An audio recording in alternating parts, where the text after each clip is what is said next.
trazendo doçura, alegria e amizade. Mas é fundamental saber se você vai ter condições de cuidar desse novo amigo. É importante avaliar se seu espaço, tempo e orçamento estão preparados para assumir essa responsabilidade. Adote um pet, ganhe um amigo. Uma parceria Rádio Senado. Alô, ouvinte, chegou o Me Conta Brasil, o videocast que quer ouvir a sua voz, sua dúvida, seu depoimento sobre programas do governo federal aqui na sua cidade. Quer fazer uma pergunta direto para uma fonte oficial? Sua chance é agora. Você pode falar sobre o Minha Casa Minha Vida, o programa Pé de Meia e muito mais. É só mandar um vídeo na horizontal com sua mensagem ou pergunta para o número 61996457037. Vou repetir, 61996457037. Me Conta Brasil, o videocast do Governo Federal, produzido pela Secretaria de Comunicação Social da Presidência da República. Uma parceria com a Rede Nacional de Rádio. Quer ouvir nossa emissora e outras milhares de rádios em um só aplicativo?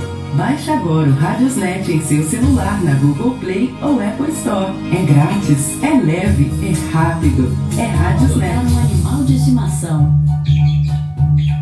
Escolha com cuidado qual pet combina com você e com o seu dia a dia. Busque uma ONG de confiança que cuide de animais abandonados, um abrigo ou mesmo feiras de adoção. Seu novo companheiro pode estar mais perto do que você imagina. Adote um pet, ganhe um amigo. Uma parceria Rádio Senado. Saí de casa e vou trabalhar. Preciso ter energia, mas meses atrás eu quase parei. Tive tosse, febre, suor à noite, falta de apetite e cansaço. Fui à unidade de saúde e descobri que era tuberculose querendo me parar. Comecei a tratar e tô de volta. Saúde também não pode parar. O tratamento de tuberculose tem cura. Ministério da Saúde. Que tal adotar um animal de estimação? Ao levar sua nova companhia para casa, procure um veterinário. O especialista saberá analisar se o pet está bem de saúde ou se precisa de algum cuidado especial. Além disso, poderá aplicar as vacinas e vermífugos necessários para o bem-estar dele. Adote um pet, ganhe um amigo. Uma parceria Rádio Senado. A melhor. Fique ligado em tudo que acontece na cidade e em todo o estado, no Boletim Diário. A partir de agora você fica por dentro das principais notícias da nossa região. Aqui na Rádio X.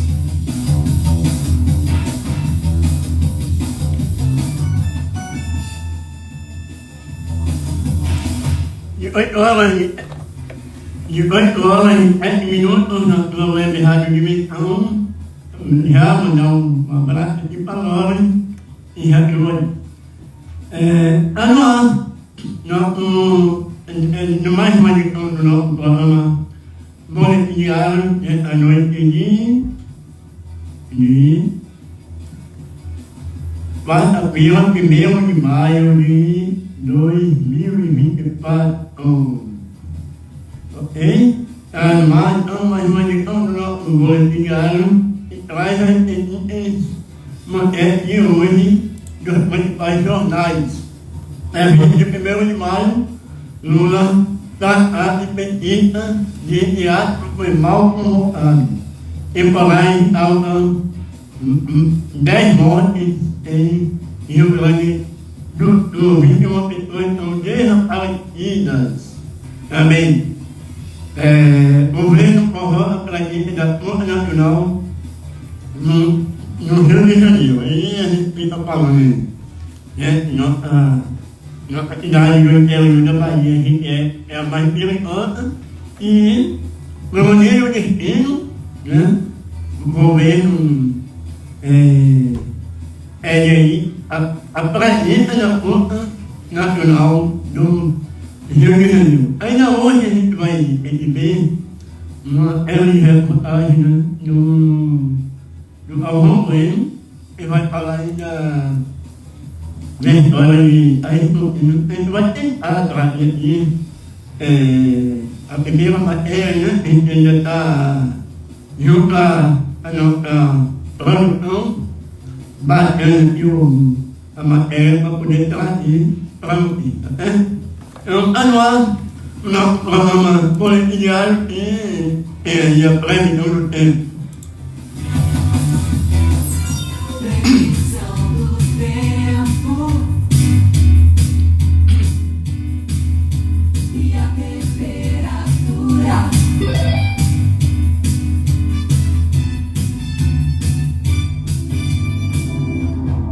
Previsão do tempo para quarta-feira, 1º de maio. Centro-Oeste. Cuiabá, em Mato Grosso, tem dia quente e nublado. Os termômetros registram entre 27 e 38 graus. A umidade do ar oscila entre 20% e 60%. Goiânia, em Goiás, tem céu claro e poucas nuvens no feriado. A temperatura mínima fica em 19 graus e a máxima pode chegar a 34 graus. A umidade do ar registra de 30% a 90%. Nordeste. Aracaju, em Sergipe, tem feriado com muitas nuvens e chuvas isoladas. Os termômetros marcam mínima de 25 e máxima de 31 graus. A umidade do ar vai de 60% a 90%. Salvador, na Bahia, segue a mesma tendência de muitas nuvens e chuva isolada. A temperatura mínima é de 24 e a máxima de 30 graus. A umidade do ar marca de 65% a 95%. Norte. Manaus, no Amazonas, apresenta muitas nuvens com pancadas de chuva e trovoadas. A temperatura mínima é de 26 e a máxima de 34 graus. A umidade relativa do ar vai de 70% a 98%. Porto Velho, em Rondônia, passa o dia com muitas nuvens e pancadas de chuvas isoladas. A temperatura mínima é de 24, a máxima 33 graus. Umidade relativa do ar variando de 55% a 95%. Sudeste. A capital mineira, Belo Horizonte, passa esta quarta-feira de feriado com poucas nuvens. A temperatura mínima é de 18 e a máxima de 31 graus. A umidade do ar vai de 35% a 85%. A cidade do Rio de Janeiro tem calor e muitas nuvens. A temperatura mínima fica na casa dos 21 graus e a máxima pode chegar a 37 graus nas horas mais quentes do dia. A umidade do ar vai de 25% a 80%. Sul. O estado do Rio Grande do Sul está em alerta de perigo para tempestades nesta quarta-feira. A chuva pode chegar a 100 milímetros por dia, com ventos intensos entre 60 e 100 km por hora e queda de granizo. Há risco de corte de energia elétrica, estragos em plantações, queda de árvores e de alagamentos. Já no fim do dia e ao longo do dia 2 de maio, uma massa de ar frio entra pelo Rio Grande do Sul e desloca lentamente a frente fria até Santa Catarina e o sul do Paraná, que também podem registrar temporais. A capital gaúcha, Porto Alegre, passa o dia nublado, com pancadas de chuva e trovoadas isoladas. A temperatura mínima fica em 21, a máxima em 24 graus, com umidade de 80% a 100%. Curitiba, no Paraná, tem céu com poucas nuvens, sem previsão de chuva. Os termômetros marcam mínima de 19 e máxima de 30 graus. A umidade relativa do ar vai de 20% a 60%.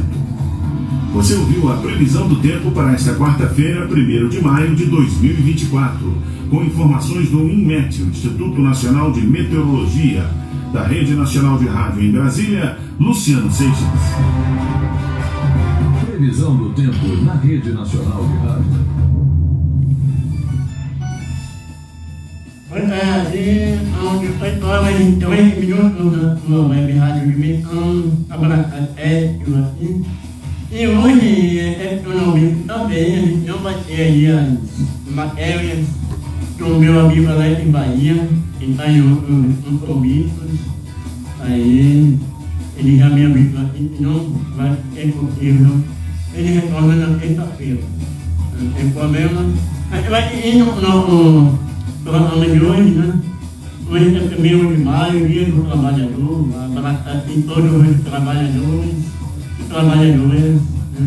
Até porque a gente traz uma matéria sobre a história do dia 1º de maio, também foi um dia marcado em 1994, pela morte dos maiores ídolos do automobilismo brasileiro, né? O Michael ele estava correndo lá em Imola, na Itália, infelizmente, né? E eu fui com um muro mais de 300 por hora, né? A gente vai tentar entrar aqui, como eu já falei anteriormente, uma história que é contada pelo jornalista e narrador Albão Coelho. Já tinha um pouquinho de gente aqui, então assim, mas vamos lá, vamos ficar bem informados as principais notícias do Brasil e do mundo nessa quarta-feira. Ótima noite para vocês. Boletim Diário. Fazendeiros utilizaram tratores nesta terça-feira para destruir as plantações do acampamento Osmar Azevedo, em Itabela, na Bahia, ocupada por cerca de 300 famílias do MST, o Movimento dos Trabalhadores Rurais Sem Terra. Desde o último sábado, dia 27, as famílias vinham recebendo ameaças. Na ocasião, elas foram surpreendidas por fazendeiros que tentaram coagi-las. As vítimas relataram que essas ameaças têm sido frequentes e cada vez mais graves, inclusive com disparos de arma de fogo em frente ao acampamento durante a noite. No dia seguinte, domingo, o grupo retornou ao acampamento, invadiu e destruiu parte da plantação. Ainda de acordo com as famílias acampadas, eles teriam ameaçado colocar fogo nos barracos. Nesta terça, eles voltaram com tratores e derrubaram as roças plantadas. Vale lembrar que no domingo, uma mulher se apresentou às famílias como Rubiane Laviola Correia, suposta herdeira da Fazenda São Jorge. Ela exibiu papéis e afirmava que eram de uma ação judicial e que estaria ali para avisar os acampados sobre a decisão da justiça. Junto com ela estava o irmão Rômulo Souza Laviola, que também esteve nesta terça no acampamento com os tratores para derrubar as plantações. Uma moradora do acampamento relata que a família Laviola vem há tempos perseguindo os agricultores e agricultoras, destruindo as plantações, causando danos e ameaçando os trabalhadores. A reportagem do Brasil de Fato tentou entrar em contato com a família Laviola,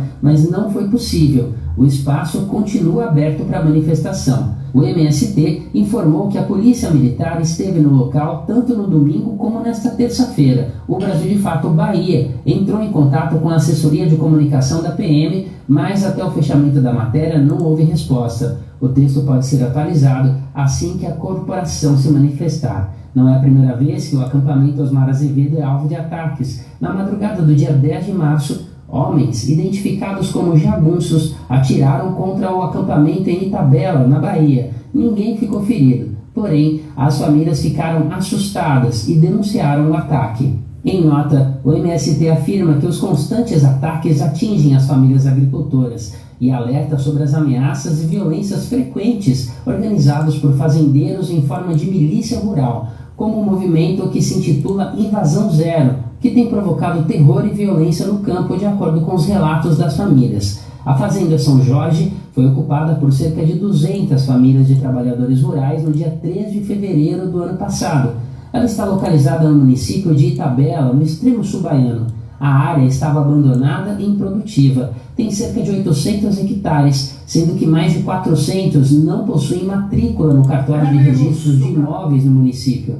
Ainda de acordo com o MST, há indicativos de ilegalidade na matrícula dos outros 400 hectares. Na área antes improdutiva, as famílias acampadas plantaram hortaliças, verduras e raízes, além de realizarem a criação de bosques com árvores nativas e frutíferas. Todas as plantações foram derrubadas. Da Rádio Brasil de Fato, com reportagem da redação em Salvador, na Bahia. Locução, Douglas Matos. E 8 horas e 18 minutos na sua web Rádio Dimensão, eu falava anteriormente, que o dia 1º de maio é o dia do trabalhador, e eu vou mencionar a história, não resumidamente, estava falando com o microfone de Ricardo, mas acontece nas melhores rádios. Vamos lá, vamos continuar acompanhando o nosso boletim diário, e eu já tenho uma novidade aqui para a gente, né? Daqui a pouco eu vou exibir uma matéria do Avon Bueno e vai contar para a gente aí tudo sobre a incultura. Então, daqui a pouco eu queria concluir aqui na Web Rádio Pimentão. Boletim Diário. O estado de São Paulo registrou aumento de 138% no número de mortes provocadas por policiais militares em serviço no primeiro trimestre de 2024, na gestão Tarcísio de Freitas. Conforme números oficiais do governo paulista divulgados nesta segunda-feira, o total de casos saltou de 75 nos primeiros 3 meses de 2023 para 179 no mesmo período de 2024, equivalente a 2 pessoas mortas por dia no primeiro trimestre deste ano. O registro é o maior do estado desde 2020, quando 218 vítimas foram contabilizadas. Em 2022, houve 74 casos. A Operação Verão, conduzida pela PM paulista na Baixada Santista, que terminou em 1º de abril, contribuiu para o aumento das mortes causadas pela polícia.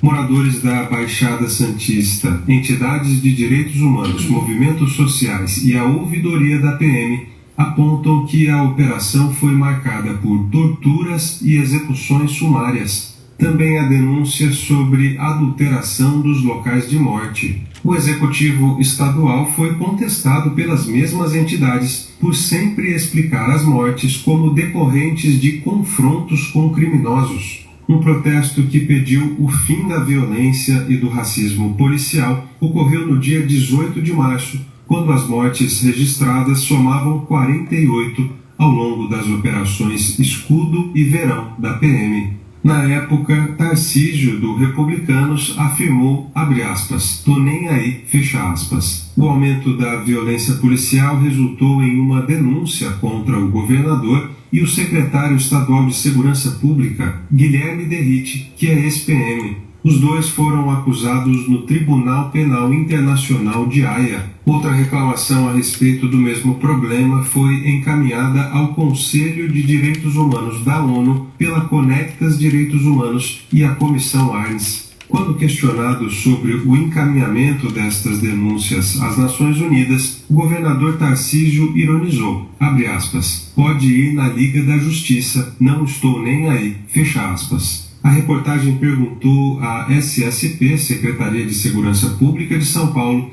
qual a justificativa para a alta da violência.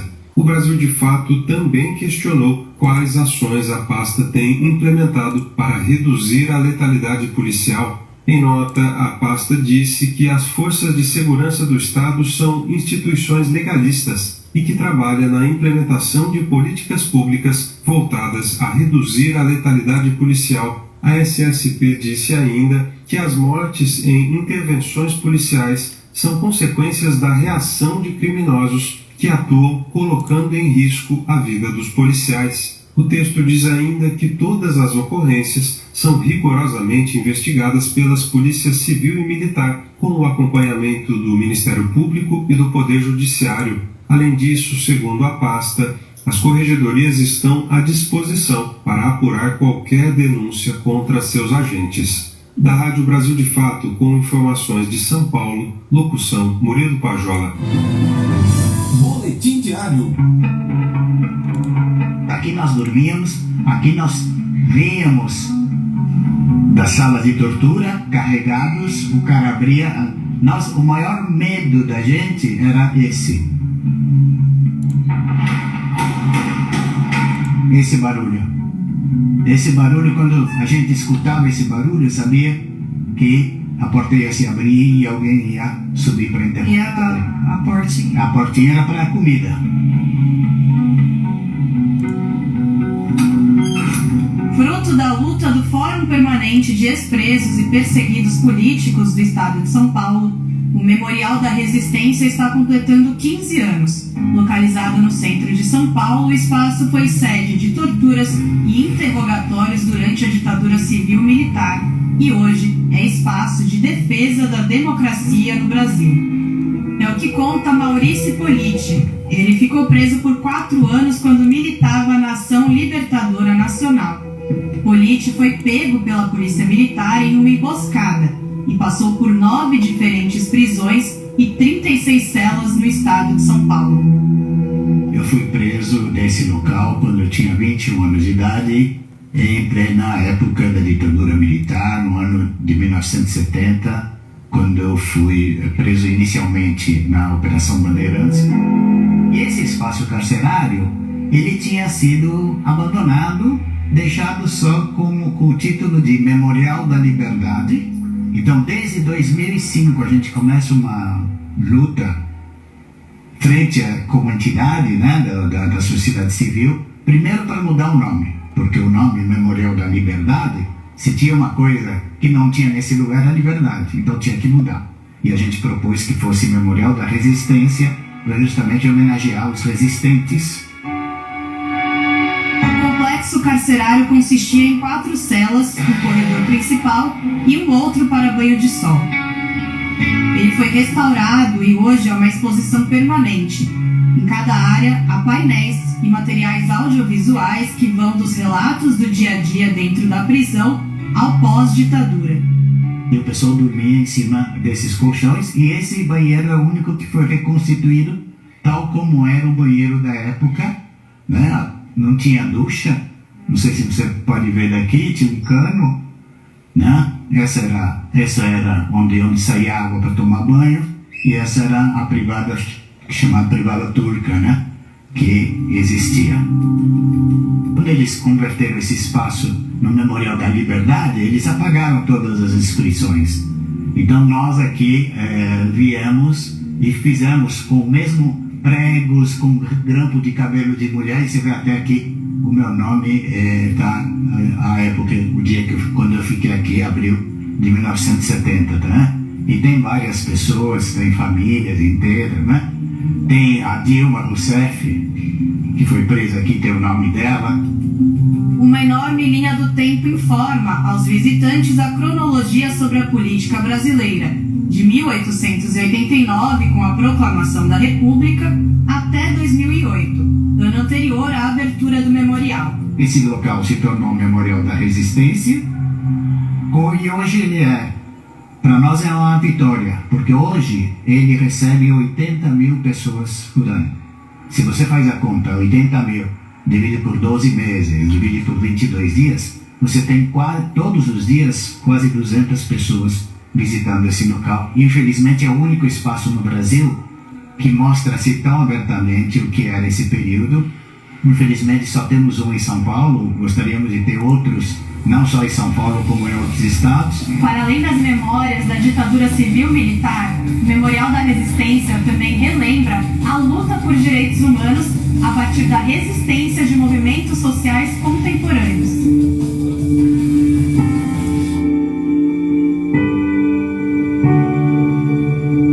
Há ainda outras 2 exposições. Resistência na PUC São Paulo, que rememora a atuação da Pontifícia Universidade Católica de São Paulo diante da violência e autoritarismo do período, que vai até o dia 31 de março de 2025, e Mulheres em Luta, Arquivos de Memória Política, que fica até o dia 28 de julho.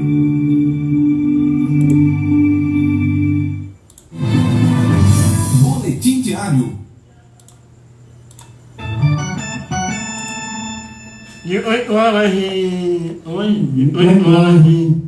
28 minutos, mandava aqui um amigo para mãe São Paulo, além de comunicador de identidade de GE, obrigado pelo carinho aí.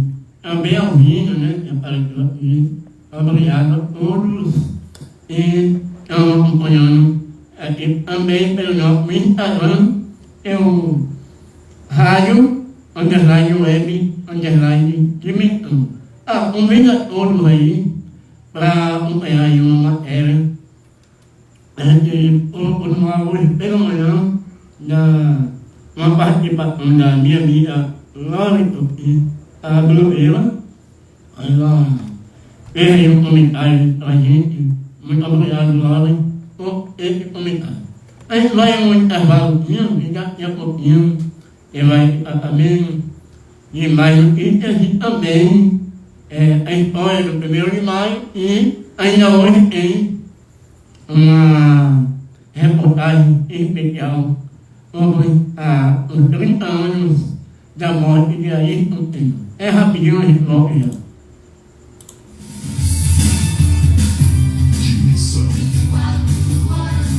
Adotar um animal de estimação. Ele pode transformar sua rotina, trazendo doçura, alegria e amizade. Mas é fundamental saber se você vai ter condições de cuidar desse novo amigo. É importante avaliar se seu espaço, tempo e orçamento estão preparados para assumir essa responsabilidade. Adote um pet, ganhe um amigo. Uma parceria Rádio Senado. Alô, ouvinte, chegou o Me Conta Brasil, o videocast que quer ouvir a sua voz, sua dúvida, seu depoimento sobre programas do governo federal aqui na sua cidade. Quer fazer uma pergunta direto para uma fonte oficial? Sua chance é agora. Você pode falar sobre o Minha Casa Minha Vida, o programa Pede Meia e muito mais. É só mandar um vídeo na horizontal com sua mensagem ou pergunta para o número 61996457037. Vou repetir, 61996457037. Me Conta Brasil, o videocast do Governo Federal, produzido pela Secretaria de Comunicação Social da Presidência da República. Uma parceria com a Rede Nacional de Rádio. Adotar um animal de estimação. Escolha com cuidado qual pet combina com você e com o seu dia a dia. Busque uma ONG de confiança que cuide de animais abandonados, um abrigo ou mesmo feiras de adoção. Seu novo companheiro pode estar mais perto do que você imagina. Adote um pet, ganhe um amigo. Uma parceria Rádio Senado. E vou trabalhar. Preciso ter energia, mas meses atrás eu quase parei. Tive tosse, febre, suor à noite, falta de apetite e cansaço. Fui à unidade de saúde e descobri que era tuberculose querendo me parar. Comecei a tratar e tudo de volta. Saúde também não pode parar. O tratamento tuberculose tem cura. Que tal adotar um animal de estimação? Ao levar sua nova companhia para casa, procure um veterinário. O especialista saberá analisar se o pet está bem de saúde ou se precisa de algum cuidado especial. Além disso, poderá aplicar as vacinas e vermífugos necessários para o bem-estar dele. Adote um pet, ganhe um amigo. Uma parceria Rádio Senado. Quer ouvir nossa emissora e outras milhares de rádios em um só aplicativo? Baixe agora o Radiosnet em seu celular na Google Play ou Apple Store. É grátis, é leve, é rápido. É Radiosnet. Dimensão.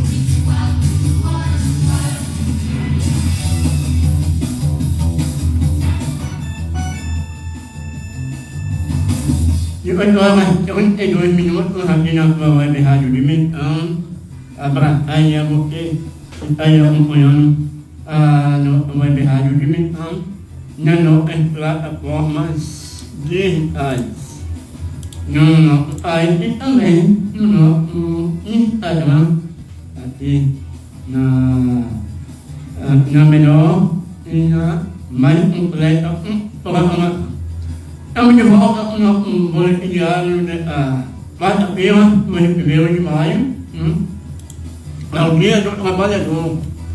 Mais uma vez, o 1º de maio comemora em todo o mundo o Dia do Trabalhador, o dia da classe que vive do seu próprio trabalho e da qual uma parte importante cerca de 12 milhões de servidores do Brasil, né? E do mundo também.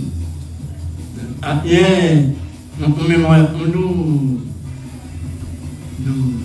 na verdade é uma arte, né, que manifesta daqui do Brasil, né?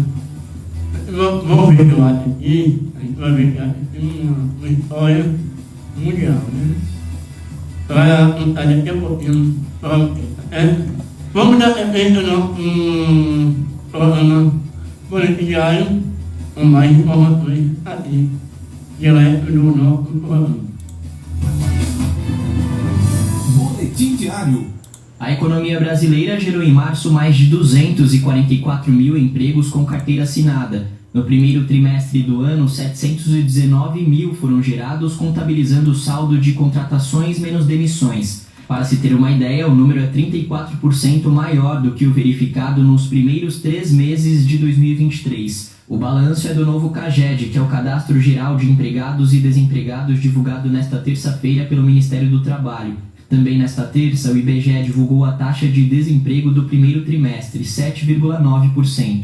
Esse é o menor percentual de desocupados para esse período do ano desde 2014. O ministro do Trabalho e Emprego, Luiz Marinho, lembrou que a geração de emprego formal em março foi a melhor desde março de 2020. Segundo o ministro, em entrevista à Agência Brasil, neste 1º de maio há motivos para fixar a luta da classe trabalhadora por melhores condições. O maior crescimento do emprego formal no mês passado ocorreu no setor de serviços, com a criação de aproximadamente 148 mil postos. No comércio foram criados cerca de 37 mil, na indústria quase 36 mil, concentrados na indústria da transformação. Já na construção, mais de 28 mil novos empregos. O único grande grupamento com saldo negativo foi a agropecuária, com cerca de 6.500 postos a menos, em razão das sazonalidades do setor.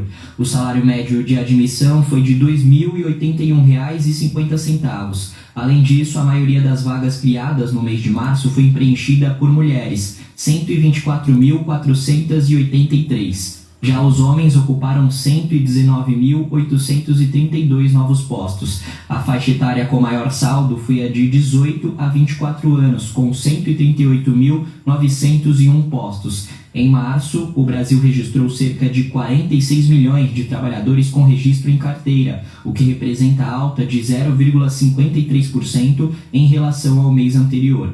Sobre a taxa de desemprego do primeiro trimestre, ela é 0,5 ponto percentual mais alta que a verificada nos últimos 3 meses de 2022, quando chegou a 7,4%.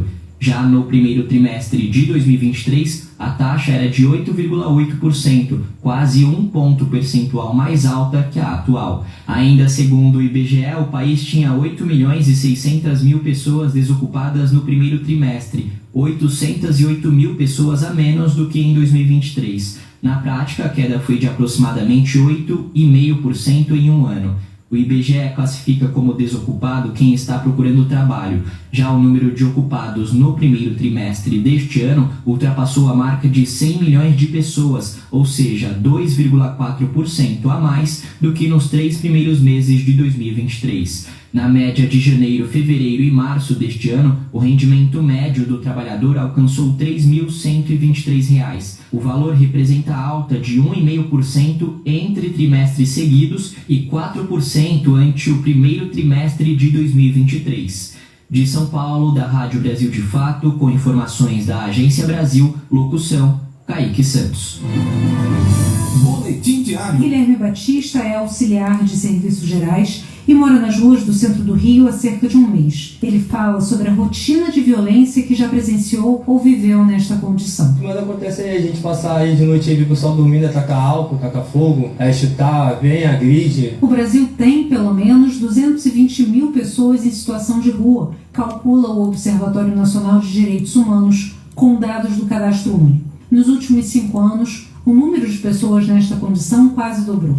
A população em situação de rua é majoritariamente masculina, 88% são homens, 68% são negros e 57% têm entre 30 a 49 anos. Hoje, no Museu de Arte do Rio, o ministro dos Direitos Humanos e da Cidadania, Silvio Almeida, assinou o termo de compromisso com a Prefeitura do Rio de Janeiro para a implementação do plano Ruas Visíveis na capital fluminense. O Rio vai ser a primeira cidade a executar o plano. O município tem mais de 20 mil pessoas em situação de rua. O ministro espera que o plano reduza os números alarmantes. Esse plano, portanto, é um plano de transição, plano que tem como seu núcleo central a habitação, e a habitação com direitos, como determinam as leis desse país. O Ministério dos Direitos Humanos e da Cidadania anunciou o plano Ruas Visíveis em dezembro. O objetivo é auxiliar pessoas em situação de rua com políticas públicas que promovam a atenção, cuidado e a garantia de direitos. Anderson Miranda é coordenador geral do Comitê Intersetorial de Acompanhamento e Monitoramento da Política Nacional para a População em Situação de Rua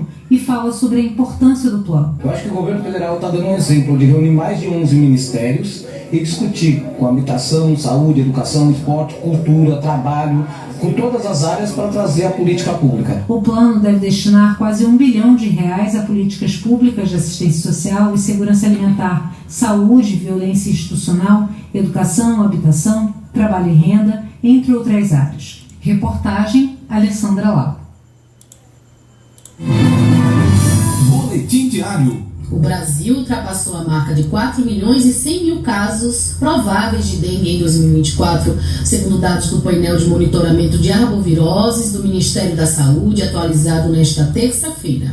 Os dados do cenário da epidemia da dengue no país foram atualizados hoje à tarde em uma coletiva de imprensa no Ministério da Saúde, em Brasília. 5 estados permanecem com tendência de aumento: Ceará, Mato Grosso, Pará, Sergipe e Tocantins. O Distrito Federal permanece na liderança com a maior incidência de casos prováveis. São 8.528 por 100 mil habitantes. Minas Gerais, Paraná e Espírito Santo vêm logo em seguida. Atualmente, de acordo com os dados atualizados pelo Ministério da Saúde, o coeficiente de incidência chega a 2.056. Esse valor é muito superior aos 300 casos por 100 mil habitantes, que são necessários para ser considerado uma epidemia de acordo com critérios da Organização Mundial de Saúde. Na coletiva, a secretária de Vigilância em Saúde e Ambiente, Etel Maciel, informou que a incidência dos casos permanece com maior frequência na faixa entre 20 e 29 anos e a de letalidade com idosos com mais de 60 anos.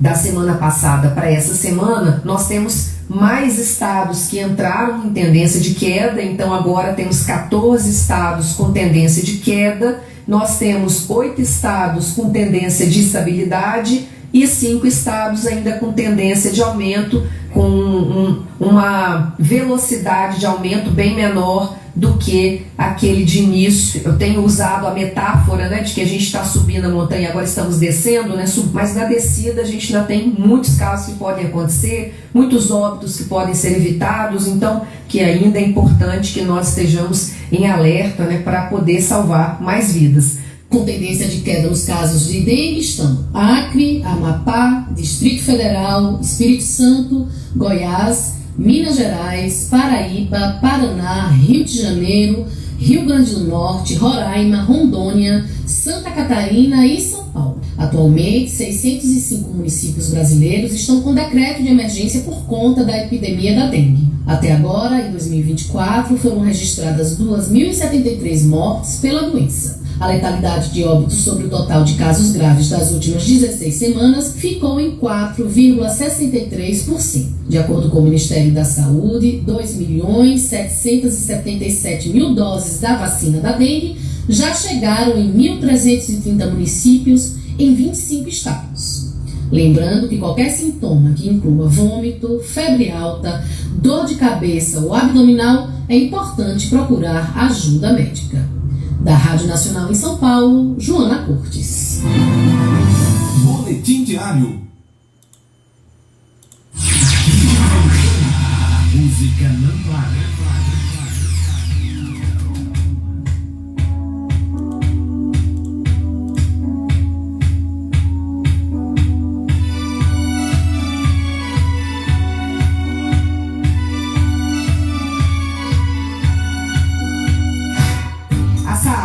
Considerada a maior zona de comércio popular a céu aberto do Rio de Janeiro, ganhou um perfil pop nas últimas semanas. Tudo isso por conta do show da cantora Madonna no sábado, na praia de Copacabana, um dos mais famosos cartões postais da capital fluminense.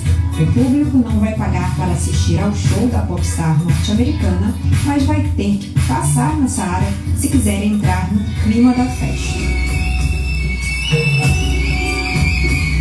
As mais de 800 lojas do Saara oferecem itens dos mais variados, desde broches e leques com estampas da artista, passando por perucas imitando os looks mais conhecidos. A vendedora Ana Beatriz Valério afirma que as vendas da loja aumentaram muito nos últimos dias e que o item mais procurado é o sutiã de cone usado pela estrela em 1990 na turnê Blonde Ambition.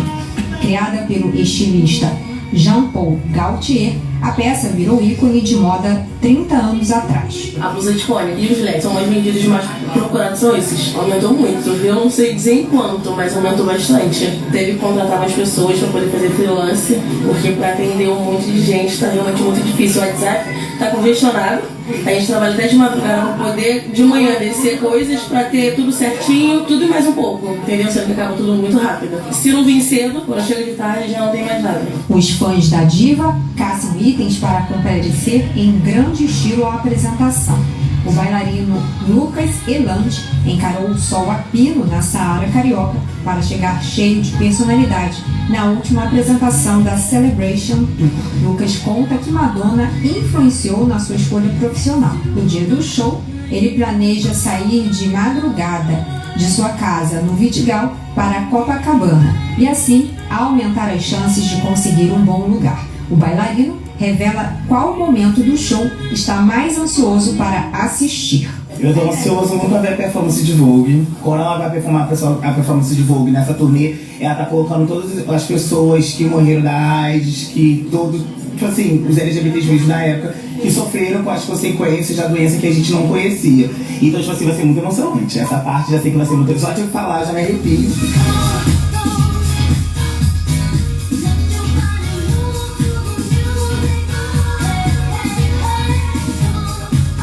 Também é grande para personalizar camisetas com imagens da cantora. As estampas podem ser feitas na hora ou sob encomenda. O designer de estampas Luiz Felipe Pestana fala do impacto do show nas vendas e na rotina da loja. Diria que a gente teve pelo menos de 100% de faturamento. Foi uma surpresa pra gente. A gente aguardava que a demanda ia ficar alta, mas não tanto, né? Estamos acostumados a fazer estampas de atacado, né? 1, 2 por vez, e aí começaram a ter 10 de uma vez, e aí 20, a gente ficou surpreso. Aí teve que se adaptar, né? A gente começou a fazer hora extra, ficar até após o horário, chegar mais cedo.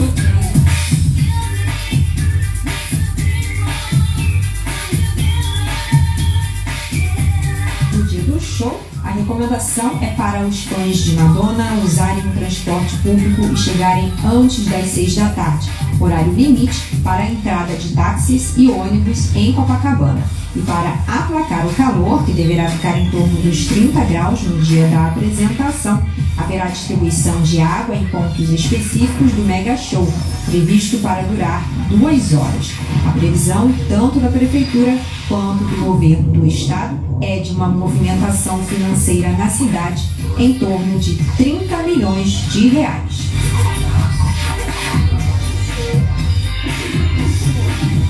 Com sonoplastia de Virgílio dos Santos, da Rádio Nacional no Rio de Janeiro, Tatiana Alves.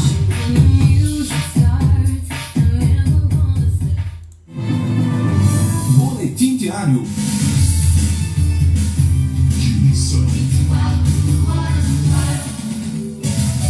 O Brasil ultrapassou a marca de 4 milhões e 100 mil casos prováveis de dengue em 2024, segundo dados do painel de monitoramento de arbovirose. Os gastos do governo. Os gastos do governo federal com saúde e educação aumentaram em 2023, mas as áreas de proteção de direitos, como indígenas e crianças, patinaram. O levantamento é do INESC, o Instituto de Estudos Socioeconômicos. No ano passado, o governo gastou 177 bilhões de reais na saúde, 27 bilhões a mais do que no ano anterior. Na educação, aumentou em 17% a execução do dinheiro na área, chegando a 160 bilhões.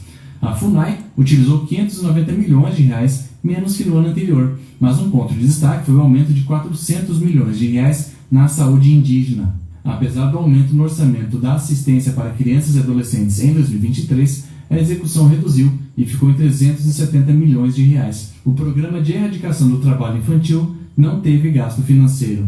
Para 2023, o governo Bolsonaro não destinou orçamento para a promoção da igualdade racial. Apesar disso, a atual gestão reservou 70 milhões mas executou 30 milhões, menos da metade, segundo o estudo do INESC.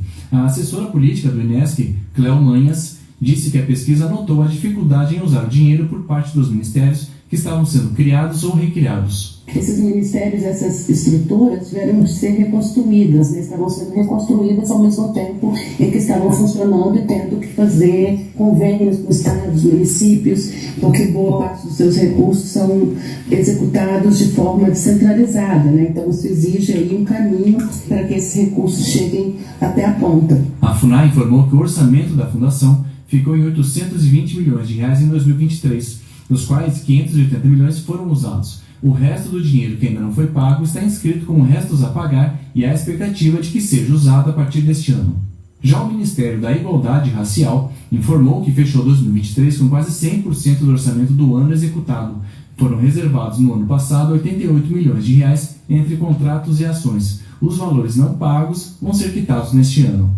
E o Ministério do Desenvolvimento Social informou que desde 2019 os municípios e estados não recebem cofinanciamento federal para o Programa de Erradicação do Trabalho Infantil. Agora o Ministério tenta retomar esse apoio e o assunto será discutido em maio pelo Conselho Nacional de Assistência Social. Quanto aos empenhos de 2023, eles foram inscritos em restos a pagar neste ano. Da Rádio Nacional em Brasília, Gabriel Brum. Boletim Diário.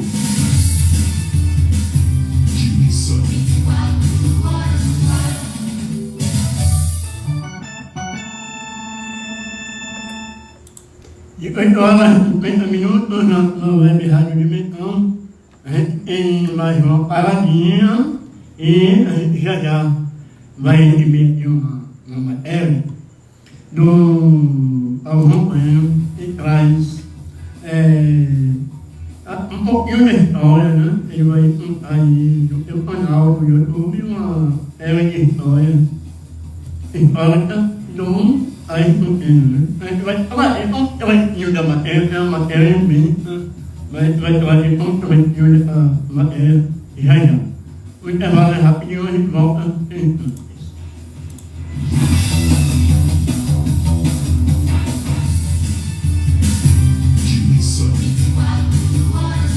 Adotar um animal de estimação. Ele pode transformar sua rotina, trazendo doçura, alegria e amizade. Mas é fundamental saber se você vai ter condições de cuidar desse novo amigo. É importante avaliar se seu espaço, tempo e orçamento estão preparados para assumir essa responsabilidade. Adote um pet, ganhe um amigo. Uma parceria Rádio Senado. Alô, ouvinte, chegou o Me Conta Brasil, o videocast que quer ouvir a sua voz, sua dúvida, seu depoimento sobre programas do governo federal aqui na sua cidade. Quer fazer uma pergunta direto para uma fonte oficial? Sua chance é agora. Você pode falar sobre o Minha Casa Minha Vida, o programa Pé de Meia e muito mais. É só mandar um vídeo na horizontal com sua mensagem ou pergunta para o número 61996457037. Vou repetir, 61996457037. Me Conta Brasil, o videocast do Governo Federal, produzido pela Secretaria de Comunicação Social da Presidência da República. Uma parceria com a Rede Nacional de Rádio. Adotar um animal de estimação.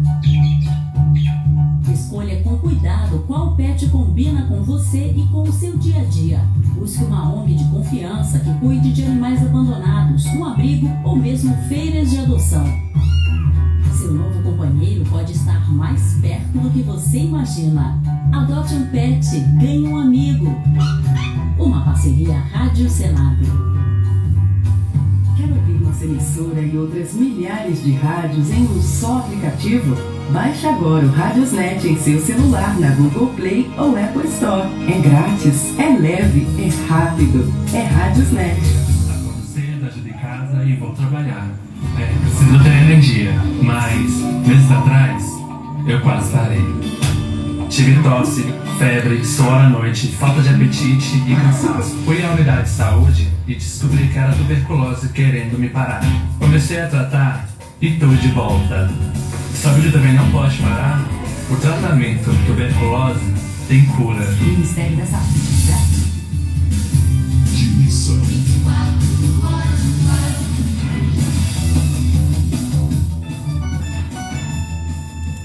18 horas e 54 minutos na sua web rádio Dimensão, estamos de volta no nosso programa Boletim Diário. Bom, essa semana cidadão, né? Tentou salvar o cachorro em um parque de diversão e um brinquedo chamado Amizade acabou ele sendo atingido pelo o brinquedo, ele é fã da Madonna, teve que cancelar aí a sua ida para o show de fim de semana, né? Vai ter falado aí no bloco anterior e no nosso programa. E vai ter aí realizado no fim de semana. Aliás, falando nesse show ainda, eu vi aqui uma reportagem na internet e o povo está revoltado aí, alguns vereadores do Rio de Janeiro, porque quem vai pagar essa conta é a população, né? Então ainda vai ter meta show e um no canto da reportagem que eles, meu prefeito e o governador, o governador, ele enrolou uma área para 1.000 pessoas para poder manter o show tranquilo, né? Aí ele na área reservada, enquanto o resto da população todo juntinho, né? É Brasil.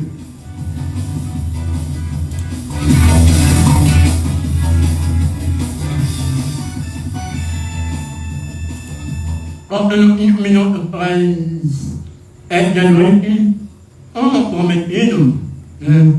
A gente tem outra matéria aqui para exibir, mas a gente vai exibir agora. Um trecho da matéria, onde está o João Bueno, conta um pouquinho da história que a gente ensina do Brasil. Vamos ouvir. Boletim Diário.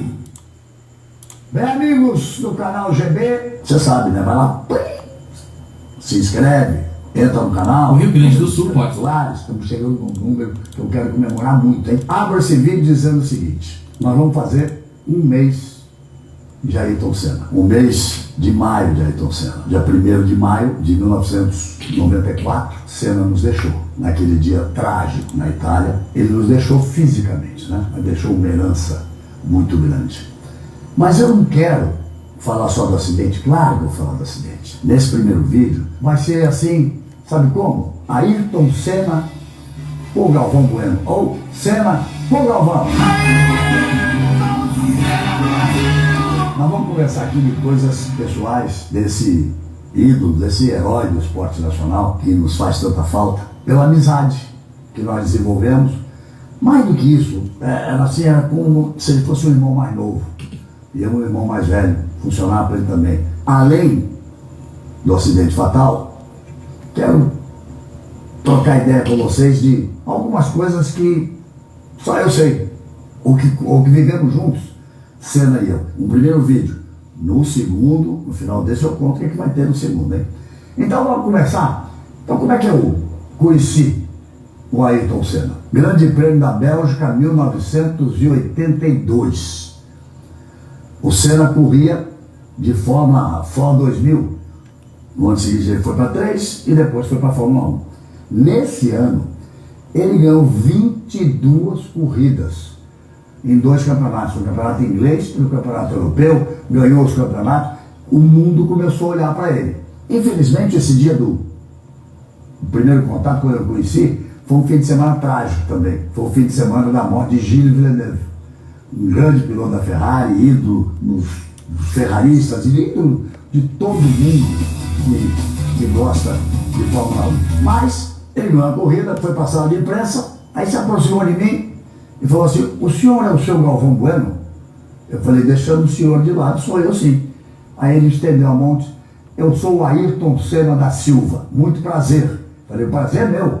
Ele disse assim: o senhor vai narrar muitas vitórias minhas na Fórmula 1. Foram 41 vitórias, dessas 41 eu narrei 35 vitórias de Ayrton Senna. 2 anos antes de chegar na Fórmula 1, ele já estava prevendo o que ia acontecer, e foi assim que eu conheci o Ayrton Senna da Silva. Depois o nome dele mudou.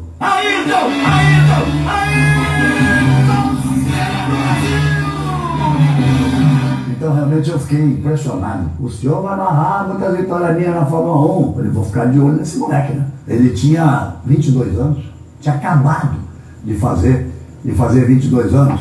Aí, não é que a amizade tenha começado aí. No ano seguinte, ele estava na Fórmula 3, era tão fantástico o que ele fazia.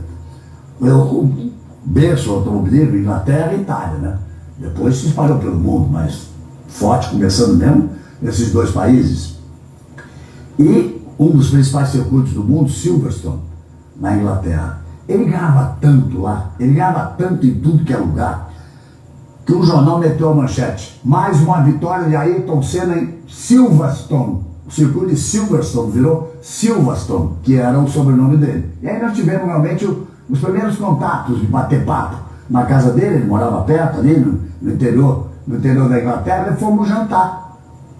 Reginaldo, eu, Senna, tinha mais gente que agora não me lembro exatamente. Fomos jantar, fomos para o restaurante, ele levou para o restaurante, aí comeu um macarrão com molho de tomate, que ele mais gostava de comer, eu também comi, todo mundo comeu. Aí ele foi fazer um gesto papagaio, eu falei para ele: garoto, segura a onda aí, que eu sei que o começo é muito difícil, custa muito caro, então deixa que eu pago essa conta, depois você paga. Ele falou: obrigado, paga mesmo. Então paga mesmo. Eu paguei aquela. Depois ele pagou muito mais contas do que eu. Primeira brincadeira entre nós dois e o primeiro contato mais próximo que nós tivemos. A amizade começou, e o que me marcou, porque eu fui conhecendo o jovem Ayrton Senna fora das pistas.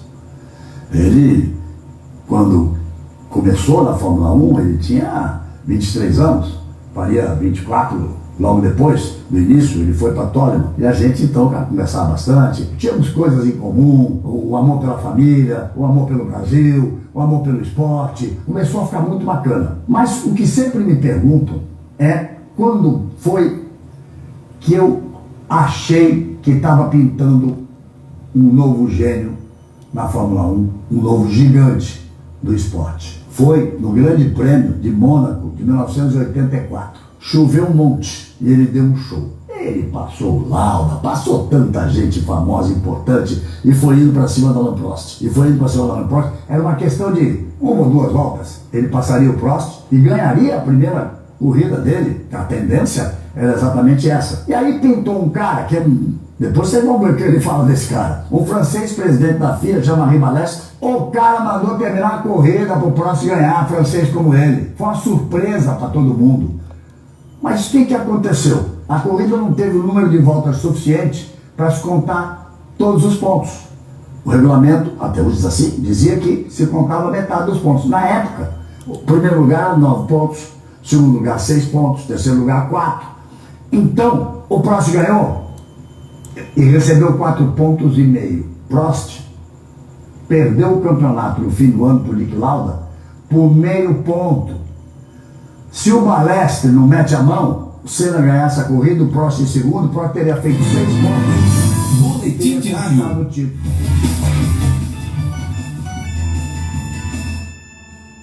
Agora, mais 2 minutos, a gente vai interromper aí, né, como vai na matéria, porque a gente já ultrapassou o nosso live. Bom, amanhã a gente traz mais um pouquinho dessa matéria aí, né, do Galvão, que fala da história do Ayrton Senna da Silva, ou, antigamente, há 30 anos atrás, o Ayrton Senna do Brasil.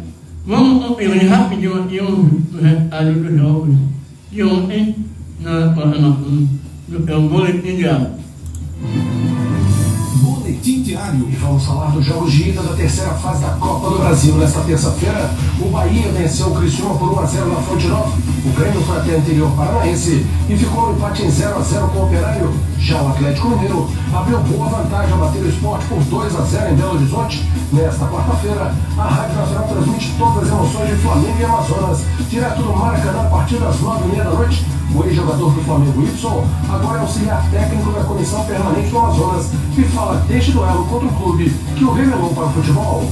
Já enfrentei o Flamengo algumas vezes como jogador, acho que foram 4. Ganhei algumas, perdi outras. Só que o futebol hoje tem se falado muito nessa lei do ex. Então espero que possa funcionar assim, não jogo mais, mas vou estar jogando do lado de fora. E torcendo para que a gente consiga fazer um grande jogo, e é um jogo histórico, então espero que a gente consiga levar para o nosso estado o segundo jogo com grandes expectativas. Outras partidas desta quarta-feira pela Copa do Brasil, 4 da tarde dos jogos, Sampaio Correia e Fluminense no Kleber Andrade em Cariacica. O Brusque recebe o Atlético Goianiense na Arena Joinville. Às 18 horas, mais 2 partidas, o Souza da Paraíba encara o Bragantino no estádio Marizão. O Ipiranga recebe o Atlético Paranaense no Colosso da Lagoa em Erechim. Às 7 da noite, Fortaleza e Vasco da Gama, duelo na Arena Castelão. Às 8, tem América de Natal e Corinthians na Arena das Dunas, na Rádio Nacional em Brasília, Bruno Mendes. 19 horas e 4 minutos aqui na sua Rádio Dominicana. Eu sou Ana, boletim diário que está ficando por aqui. De volta amanhã, aqui um pouco, bom Deus, nos permitir. Lembrando que na próxima quinta-feira também, né? Dentro do boletim diário, retorna aí o repórter da Atibaia. Um abraço e até o próximo programa. A qualquer momento estaremos de volta com mais notícias para você. Aqui na Rádio Dimensão. Adotar um animal de estimação.